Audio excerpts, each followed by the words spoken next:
seminggu. Terus begitu estafet, kalau kandang Anda box seperti ini, ya siapkan saja kandang model seperti ini 8 unit dengan kapasitas yang mumpuni dari kuantitas cetaknya. Contoh seperti gambaran saya tadi, 30 ekor betina menghasilkan kurang lebih sekitar 100-an, enaknya kita ngomong jelek, 100 ekor ayam atau bibit keluar dari mesin tetas. Masuk kandang brooding usia seminggu, geser.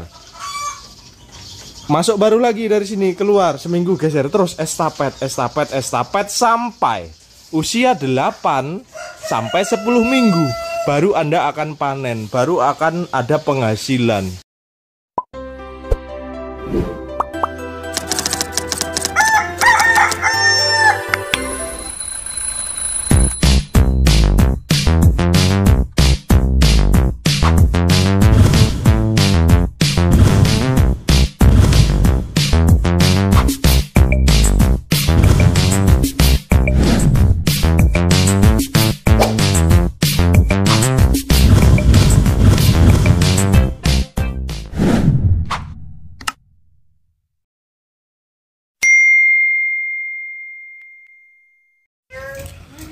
Halo, assalamualaikum warahmatullahi wabarakatuh, sahabatnya Mas Wang Subbreaker semua.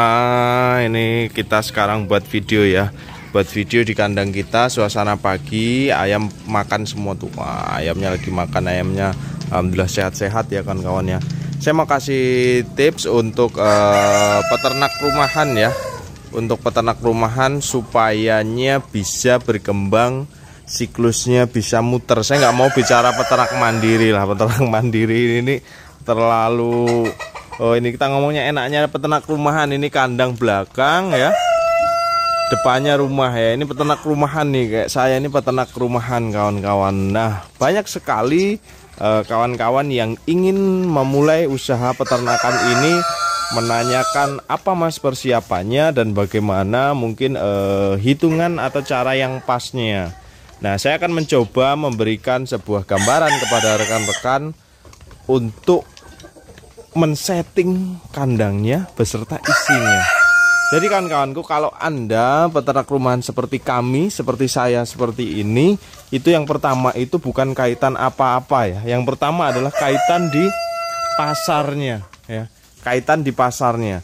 Pasarnya apa? Kalau pasarnya bagus di sektor pembibitan, dalam artian pasaran DOC pedaging benar-benar cantik, benar-benar bagus dari segi harga, ya kawan-kawan mungkin bisa membuat kandang khusus breeding seperti apa yang saya buat. Nah, ini kan pasar saya, ini pasarnya yang cantik karena di Lampung ini masih impor ya, kita katakan impor dari Jawa. Lampung ini sentral breedingnya masih sedikit, kebutuhannya masih banyak disuplai dari Pulau Jawa atau dari luar lah. Ini yang membuat saya memfokuskan di breeding, karena pasar yang cantik adalah pasar di breedingnya. Nah, ini kalau peternak rumahan tuh harus difokuskan di situ. Saya bicara belak-belakan ya, saya nggak mau membatasi Anda. Untuk Anda peternak mandiri harus besarkan sendiri, harus ini, harus itu, enggak.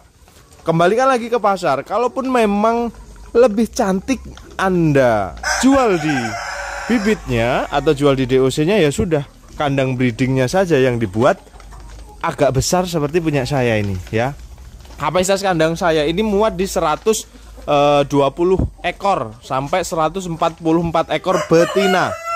Nah, kandang saya ini ukurannya adalah 3 kali 12 2 unit. Kandangnya kembar ya. Kandangnya kanan kiri dengan lorong di tengah. Nah, itu kalau sektor jual bibit atau jual DOC-nya benar-benar cantik, mainkan. Bikin saja seperti saya seperti ini. Kalau Anda mau fleksibel, ini nih usaha ayam ini banyak turunannya ya kan kawan ya. Telur konsumsi bisa, jual bibit bisa, jual ayam potongnya juga bisa. Nah, ketiga hal ini kalau Anda mau mainkan, yang harus dipikirkan adalah di pucuk sini.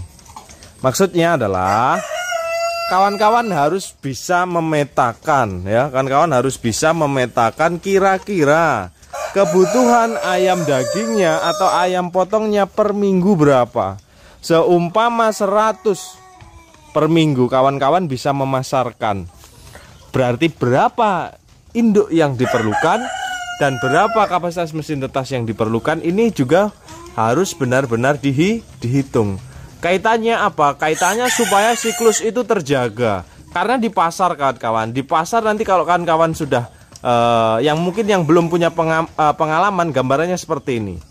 Kalau yang sudah pengalaman pasti paham. Di pasar ketika Anda masuk, ya, yang paling dipertanyakan adalah ketika spesifikasi barang Anda diterima. Contoh, Anda masuk ke pecel lele, ke rumah makan, sama koki ACC, daging masuk mas, ayam spesifikasinya bagus. Pertanyaan yang terakhir adalah, bisa suplai rutin nggak? Kontinuitas.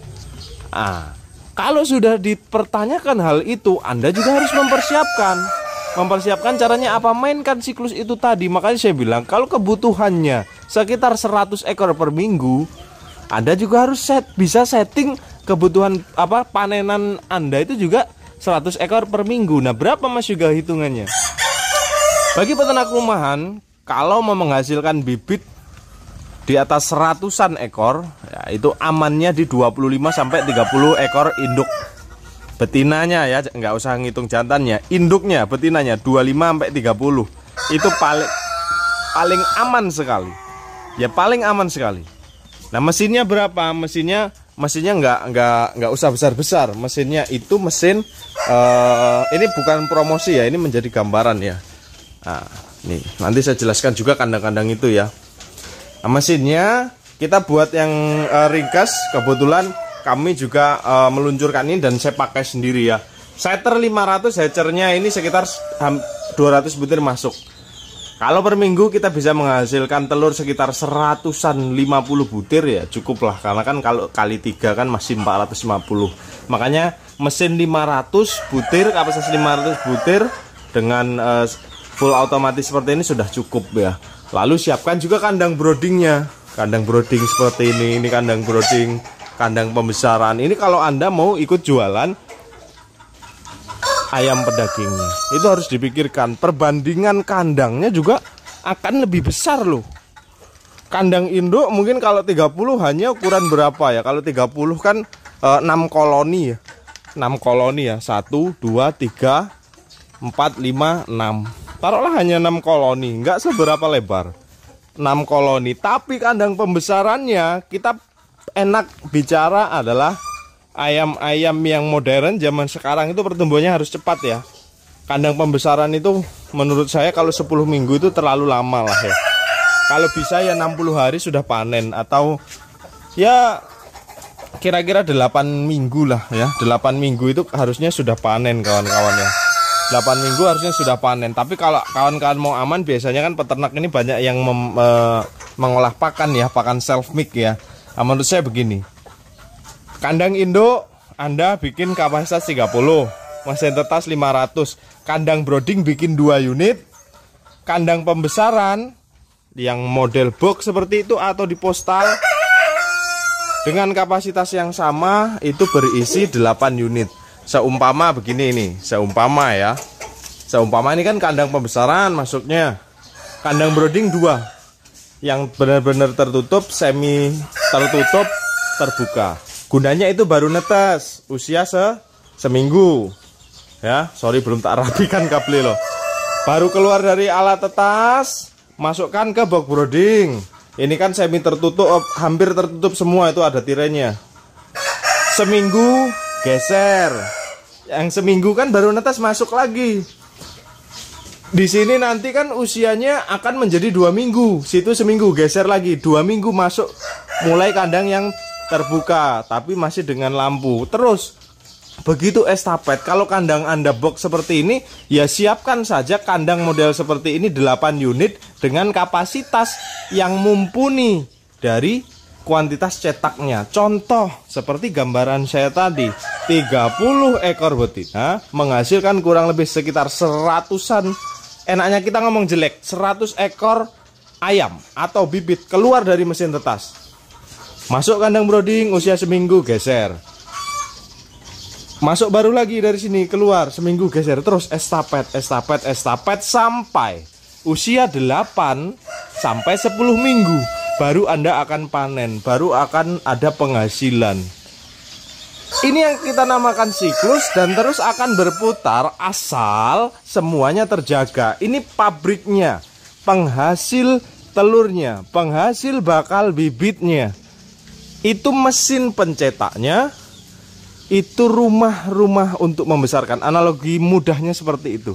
Saya ulangi lagi, ini adalah mesinnya. Ini mesinnya. Betina-betina, emak-emaknya, bapak-bapaknya ini penghasil mesinnya ya. Pabriknya. Mesin pengolahnya ada di sini, mengolah dari telur, kita jadikan bibit atau kita jadikan anak ayam, kita kasih rumah yang hangat ya. Rumah yang mulai agak terbuka, nggak terlalu hangat sampai dia siap panen. Contohnya apakah sudah ada? Sudah banyak. Ini kami namakan permainan siklus mingguan. Siklus mingguan dan ayam ini tepat sekali ketika kita jadikan siklus mingguan. Karena apa? Telur menetas 21 hari. Kalau kita setting 7 hari sekali atau seminggu sekali kan pas. Jadi di dalam mesin tetas itu akan ada 3 usia sebelum dia menetas. Pas banget, nggak loncat. Ya kalau peternak rumahan enak menurut saya, jangan 5 harian. Kita settingnya itu di seminggu aja. Seminggu aja Anda akan ringan. Nah, ketika sudah terbentuk kawan-kawan seperti apa yang saya terangkan di menit sebelumnya ya, sudah siklusnya sudah main, mantap. Anda akan memiliki gaji bulan. Contoh ya, apalagi ini kan peternak rumahan, peternak mandiri yang mencetak bibitnya sendiri, ya toh. Kalau kita beli di pembesaran itu bibitnya 800.000. Berapa modal produksi kalau kita mencetak ayam atau mencetak bibit sendiri dari induk-induk kita punya sendiri, itu tidak akan lebih dari 3.500. Asal dari produksi telurnya mereka juga bagus. Ini baru kita bicara produksi telur. Terus kita harus juga mengejar yang namanya percepatan pertumbuhan. Makanya saya bilang tadi maksimal di 10 minggu. Tapi kalau bisa di bawah 8 minggu, why not? Kita peternak juga perlu putaran uang yang lebih cepat. Nah ini kadang yang banyak peternak inginkan. Makanya kami memutuskan membuat 2 galur. Ini galur jantan sengkuni, galur betinanya hasil silang-silangan ini. Dan kawan-kawan juga bisa nengok ayam ini besar atau kecil ya. Saya kira ayam ini ya lumayan besar ya. Ayam ini lumayan besar. Jadi insya Allah pertumbuhannya cepat. Jadi PR-nya adalah kawan-kawan ketika sudah memainkan siklus itu, memutuskan untuk memainkan siklus itu, PR-nya 3. Yang pertama adalah kalau kita nggak usah bicara kesehatan itu pasti hal yang utama ya. Sanitasi biosecurity ini kaitannya dengan manajemen atau faktor-faktor pendukung keberhasilannya ini ada 3. Yang pertama adalah produktivitas. Ini dalam mencetak bibit ayam pedaging. Produktivitas, kenapa saya bilang produktivitas? Kita kasih makan mereka betina-betina ini tiap hari. Kalau produksinya masih di bawah 60%, ya terlalu nipis bagi saya. Minimal 65, syukur-syukur bisa 70-80%. Jadi populasinya 100 ya minimal ya sehari dapat 60 butir. Itu minimal. Yang pertama produktivitas, kedua adalah fertilitas. Kenapa saya bilang fertilitas itu adalah telur yang terbuahi. Percuma produksi telurnya mencapai 90% katakanlah, tapi fertilitasnya di bawah. Fertilitas yang baik berapa Mas Yoga? Fertilitas yang baik minimal 80%. Yang ketiga adalah kaitannya di daya tetas. Kaitan di mesin tadi ya. Membuat mesin itu nggak boleh juga asal-asalan. Membuat mesin itu juga nggak boleh tampilan doang yang cantik, tapi daya tetasnya juga minim ya.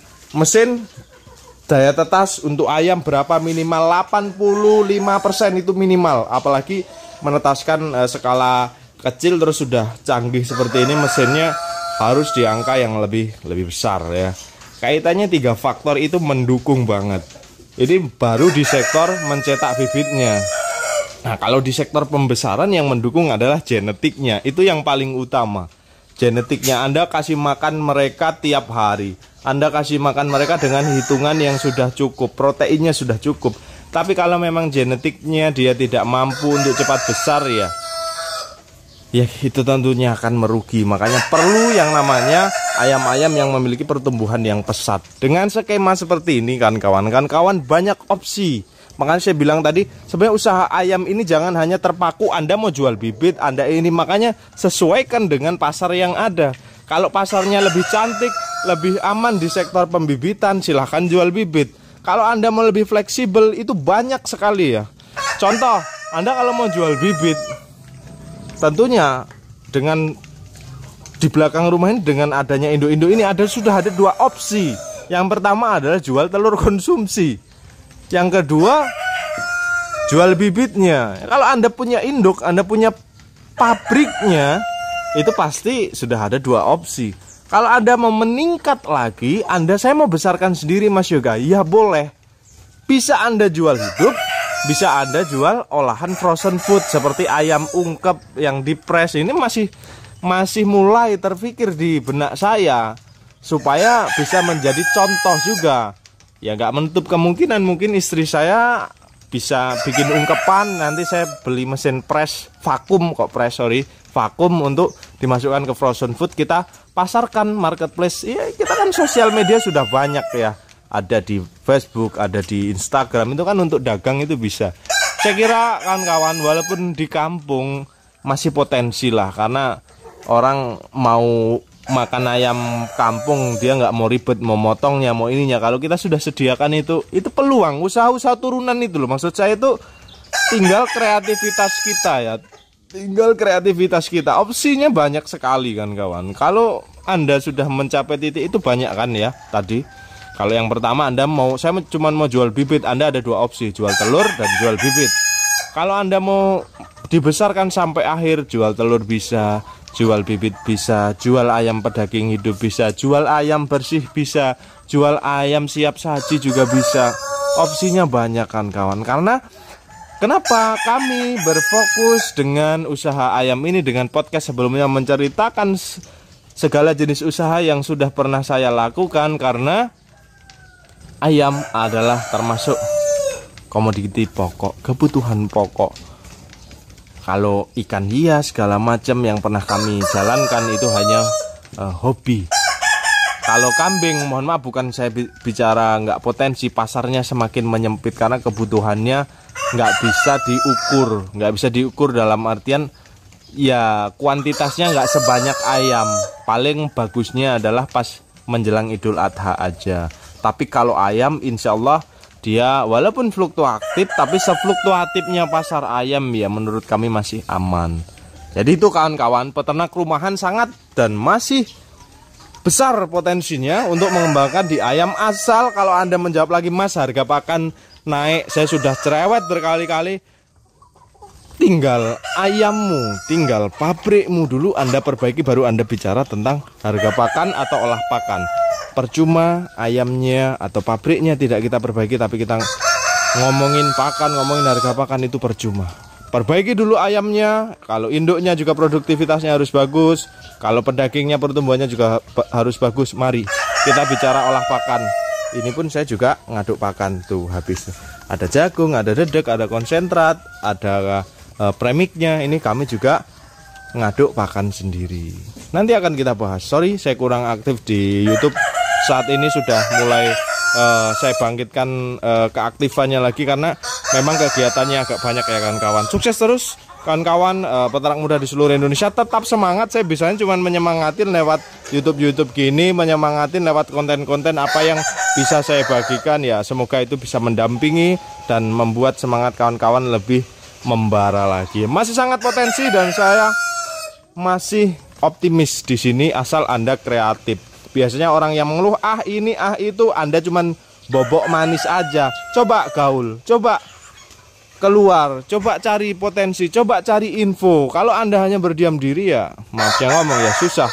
Orang yang bisa ngerubah nasibnya itu ya dia sendiri gitu loh. Kalau Anda cuman berpaku dengan bakul ya Anda tidak akan berkembang kawan. Coba ya, coba kita ke luar. Oke, gitu dulu. Assalamualaikum warahmatullahi wabarakatuh. Salam sukses istimewir, kiwir love you full semuanya. Kita lihat koloni ayamnya ini. Waduh, besar banget ya.